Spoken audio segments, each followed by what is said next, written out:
Cancer म्हटला की आपल्याला धक्का बसतो. त्यातही अनेक स्त्रियांमध्ये आता आढळून येत असलेला स्तनाचा कॅन्सर झाला असं कळलं की स्त्रियांच्या पायाखालची वाळूच सरकते. पण आता अशा स्त्रियांना घाबरण्याचं कारण नाही. ब्रेस्ट कॅन्सर असलेल्या आणि त्यातून शस्त्रक्रियेद्वारे मुक्त झालेल्या स्त्रियांचा एक सपोर्ट ग्रुप ठाण्यामध्ये सुरू झालेला आहे.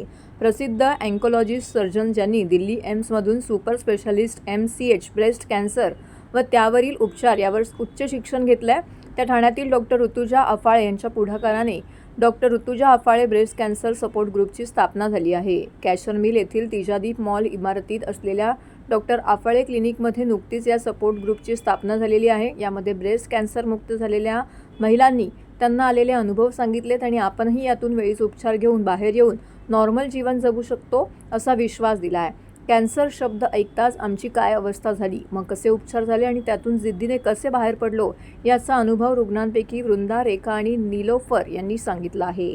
कॅन्सर या शब्दाने घाबरलेल्या महिलांना या सपोर्ट ग्रुपद्वारे एकमेकींशी त्यांचा अनुभव शेअर करता येत आहे.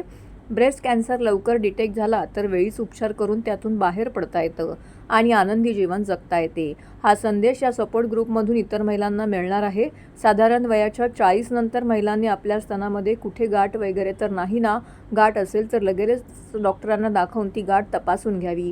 जर कॅन्सरची गाठ असेल तर प्राथमिक स्टेजलाच उपचार करून आपण कॅन्सरमुक्त होऊ शकतो असं डॉक्टर रुजिता अफाळे यांनी सांगितलेलं आहे. आज या कार्यक्रमात ज्या सगळ्या आलेल्या आहेत आणि त्यांनी आपल्याबद्दल शेअर केलेलं आहे हे ऐकून एकतर माझं मन खूपच भरून आलंय आणि त्यांना स्वतःलाही बऱ्याच गोष्टी आज रिअलाईज होत आहेत की काय त्यांनी फाईट केलेलं आहे आणि जो आजार त्यांना झालेला आहे त्याबद्दल त्यांना भरपूर धीर आलेला आहे.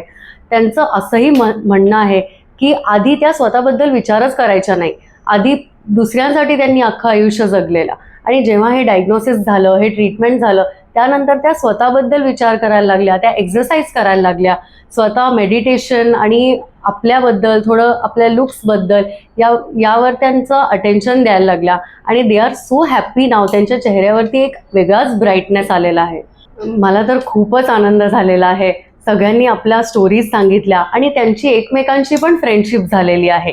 त्या एकमेकांना ओळखायला लागलेल्या आहेत. त्यांच्या काही कॉमन गोष्टी आहेत त्या शेअर करतायत त्या आणि to be able to do this माझं खरंच खूप सदैव आहे की मी इथे आज उपस्थित आहे आणि I could witness all this. So cancer ह्या आजारपणाबद्दल तर मुळीच घाबरू नका. लवकर डायग्नोसिस करा, लवकर डॉक्टरना दाखवा, चेकअप करा. डॉक्टर सांगतील बायोप्सी तर करा, ऑपरेशन सांगतील तर ते पटकन करून घ्या, कारण वेळच्या वेळी सगळं झालं तर नंतर त्याचा खूप फायदा होतो आणि एक नवीन आयुष्य मिळतं आणि ते जे नवीन आयुष्य आहे त्यात जितका आनंद आहे तो सगळं स्ट्रगलच्या फार पुढे आहे तो. आणि काहीतरी वाईट झालं तर काहीतरी चांगलं होतं हे आपण सगळ्यांनीच ॲक्सेप्ट केलेलं आहे. So there is always hope. त्यामुळे फाईट करा आणि early detection and early surgery will save life.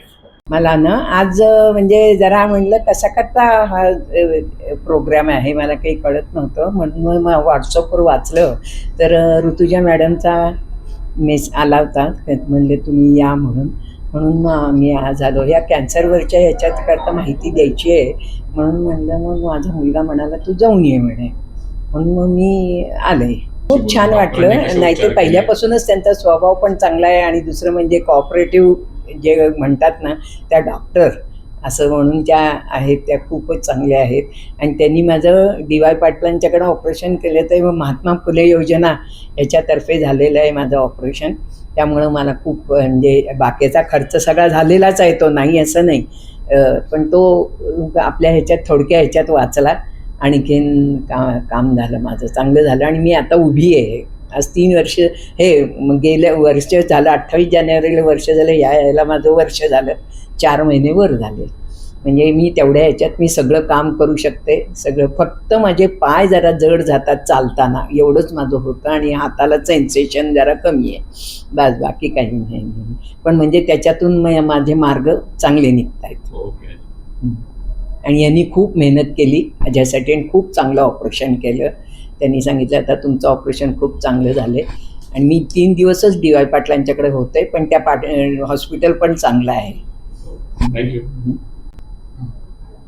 आणि त्यांचे मी खरोखरच आभारी आहे की माझा आज कॅन्सरसारख्या विषयाचं हा ऑपरेशन म्हणजे खरं असतं एक आपण जगतोय का मरतोय म्हणजे याच्यात हा विचार चाललेला असतो आपला.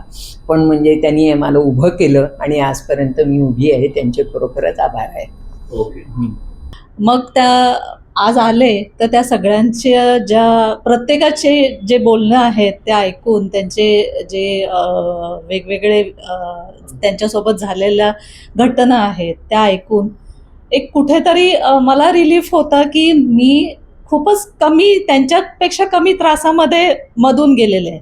ओके, ऑफकोर्स 3 वेळा माझंही ऑपरेशन झालं, पण मला कॅन्सर नसल्यामुळे मी थोडं मनाला कुठेतरी मला वाटलं की ओके, नाही मी खूप कमी त्रासातून गेले. पण मॅडमनी जेव्हा 3rd वेळेला मला झालं तेव्हा मॅडमनी खूप मला दिलासा दिला. त्यांनी खूप सांगितलं की ह्या गोष्टी काही खूप मोठी गोष्ट नाही आहे रुपाली, पटकन एक ऑपरेशनमध्ये लवकर बरी होशील, तर तू ते ऑपरेशन करून घे. आणि त्यांच्या त्या दिलासामुळे त्यांच्या त्या प्रत्येक वेळेला त्यांच्या व्हिजिटमध्ये मला त्यांनी समजवल्यामुळे खूप फरक पडला आणि खूप चांगल्या पद्धतीने मी रिकवर झाले आणि खूप बरं वाटतं आता मला. थँक्यू. ऋतुजा मॅडम, माझ्या ट्रीटमेंट ऋतुजा मॅडमनी केली आणि त्या मॅडमनी जो चांगली ट्रीटमेंट मला दिली आणि त्याच्या बाबतीत मी खूप खूप त्यांचे खूप आभारी आहे. आणि माझी फॅमिलीही त्या बाबतीत खूप आभारी आहेत, कारण खूप स्ट्रेसमधून फ्री झाले मी त्याच्यामध्ये. थँक्यू.